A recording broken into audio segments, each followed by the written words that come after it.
My name is Isaac Yazzie, born 3 mesas east of Canyon to Chelly, the land my grandmother calls Tseyi, inside the rock. For 7 seasons I guided hikers here and believed the canyon loved me back. Last October it whispered my name and kept something I can never replace. Riley, Marcus, and Trey clattered into the visitor center lot an hour before sunset. Riley, the photojournalist, wore a battered Nikon and smelled faintly of stop bath. Marcus, long-limbed and loud, laughed at his own punchlines.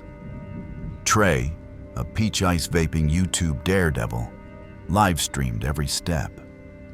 They wanted the forbidden ledge above Spider Rock that glows blood red for exactly 64 seconds each October. We jogged the switchbacks while Trey slapped her Skinwalker country on his feed. We reached the shelf with half a minute to spare. Sandstone ignited rust, then violet. A wind rose from the canyon floor, hot, metallic, as if someone opened a furnace below. Trey whistled Country Roads. The canyon answered an octave lower, each note in reverse. Marcus whooped, but gooseflesh crept up my arms. Echoes never return lower. When the sun winked out, the warmth vanished. Shadows stretched like cold fingers. We scrambled to Juniper Flats, a cottonwood island half a mile downslope, and pitched 2 dome tents on pale sand, freckled with ancestral potsherds. I murmured an apology to the people who had once eaten from the shards beneath our boots. Riley struck a spark. Juniper smoke rose, carrying the scent of Grandma's winter stove. Marcus unpacked a half-melted bag of marshmallows. He skewered one on a trekking pole tip, rotated it over the flames until the sugar blistered. The char hissed, the air sweetened against the reek of burning mesquite chips Trey tossed on for ambiance. Stars multiplied overhead until the sky looked bruised with light. Marcus clinked his spork on the titanium mug. Guides tax. Story time. Something the park rangers redact. Riley raised her Nikon. Give me footage Reddit hasn't poisoned. Trey swung his phone like a spotlight, REC light blinking red. I stirred the coals. All right, but you asked. We whisper about náaldlooshii, Skinwalkers. Witches who trade kin for power. They wear hides, shift shapes, run faster than thought, and lure you by copying the voice you trust most. They keep the voice after they keep the body. Marcus snorted. Free solo witches. Perfect clickbait. Trey pointed his phone into the dark and shouted, Yo, Mr. Skinwalker, collab request. His words returned instantly from the cottonwoods behind us. His exact cadence, same crooked grin inside every syllable. Collab request. Nobody laughed. Even the embers seemed to flinch. Firelight crawled over a petroglyph panel I swear hadn't existed an hour earlier. 6 stone faces, mouths frozen wide as if mid-scream. We doused the fire and zipped into tents, pretending nylon was armor. Wind struck once, then silence settled so deep our heartbeats felt impolite.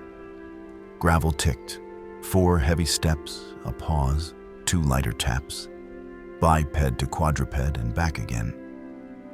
A whisper brushed the fabric above my head. Isaac, the stars are bright tonight. It was Riley's voice, yet Riley's breath wheezed against my shoulder. I gripped her wrist. She woke fast. Coyotes? Marcus hissed from the other tent. Coyotes don't borrow voices, I said. No one slept. Footfalls circled for hours, sometimes crawling, sometimes skipping like a child. The canyon felt eager, jaws opening wider with every heartbeat. First, gray bled into the sky. We broke camp in a frantic silence. Trey's flashlight flickered, then died. Batteries scattered across the sand. Darkness slammed down. In it, our own overlapping laughs erupted from opposite cliffs, shredded like radio static. The spare batteries clicked in. Trey's beam returned, trembling. Battery brand deal. Never again, he muttered. Dust coated my tongue like bitter cornmeal. Every breath scraped raw. Spit it out. Marcus coughed, hawking grit onto his boot. The canyon answered with 3 wet coughs, each pitched higher, as if it enjoyed the taste of our lungs. Trey steadied his phone. The screen displayed 4 hikers, though the trail held only 3. A child's giggle pinballed between walls, multiplying into a playground trapped in stone. Trey whispered, Audio glitch. But fear rasped inside the words. The wash funneled into a slot so narrow the walls almost kissed overhead. Stone screamed, nails dragged like chalk. My beam froze on a shape clinging upside down, knees bending the wrong way, face a mask of stitched hides. Its grin split into 4 as it poured down the rock like tar. We ran. The creature galloped behind, switching from knuckles to feet in manic rhythm. At a shallow alcove, we wedged ourselves under a leaning boulder, panting. Outside, footsteps paced. Then the monster spoke in my own voice, calm and coaxing. Isaac, it's safe now. Bring them out. When it realized we weren't fooled, claws raked stone like a knife over porcelain. Sparks arced, sulfur stung the air. We bolted before the roof collapsed. A fork split the slot. Marcus veered left. Shortcut. Wrong way, I yelled, but he vanished. A scream tore the air, cut short like someone yanked a cassette tape. Riley sobbed once, swallowed it, and kept running. Half a minute later, the path pinched again. Riley staggered, blood shining where shale had skinned her knee. It's my fault. She gasped. Marcus posted a reel mocking the canyon, said nothing's sacred down here. I hauled her upright. The canyon surely heard him brag. Light flared ahead. We burst onto White House Overlook.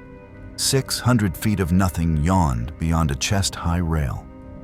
Sun finally cleared the far rim, gilding the world. The creature loped to the shadow's edge, pacing like a wolf behind an invisible fence. Sunlight licked its patchwork skin. Smoke curled, carrying the stink of burnt hair. Riley lifted her Nikon. Flash fries film. Maybe it fries nightmares. The first strobe peeled a sheet of hide. Ash fluttered away like gray petals. The monster shrieked, but held its ground. In my mother's gentle Navajo cadence, it called, Shiyaji, bring your friends. I ground blue corn. Warm cedar ash and corn mush smells flooded my head. My feet inched forward.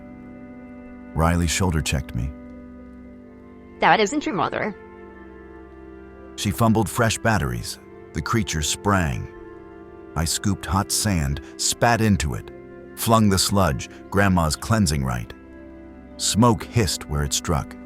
Riley's second flash blasted a crater in its torso. A third tore the grin away. The monster caved inward, collapsing into gray dust the wind inhaled over the abyss.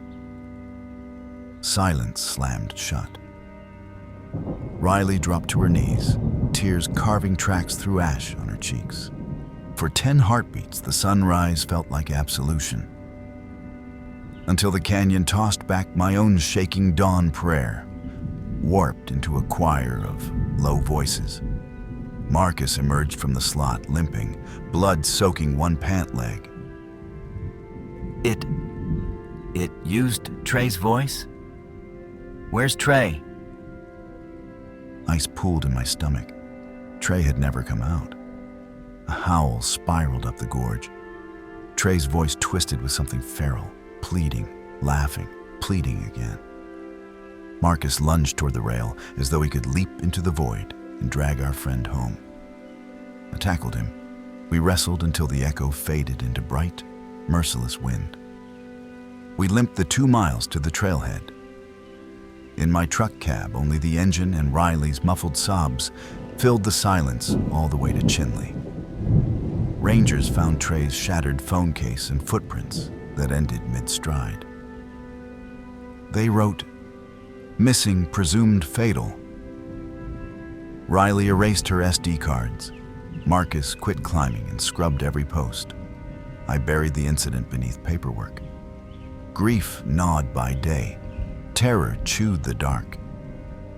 Sometimes mirrors showed 4 silhouettes behind me.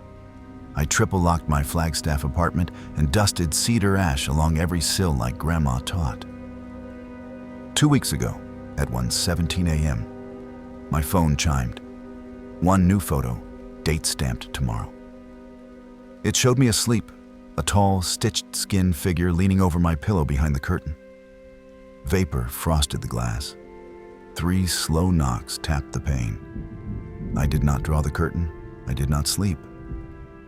Grandma says echoes never die in Say. They drift beyond it, wearing the voices and faces they've stolen, searching for walls thin enough to slip through.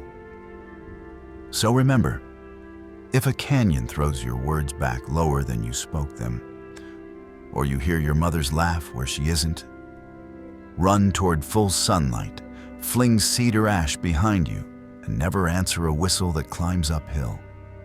Some collaborations cost more than clicks, and Spider Rock still aches to finish Trey's song.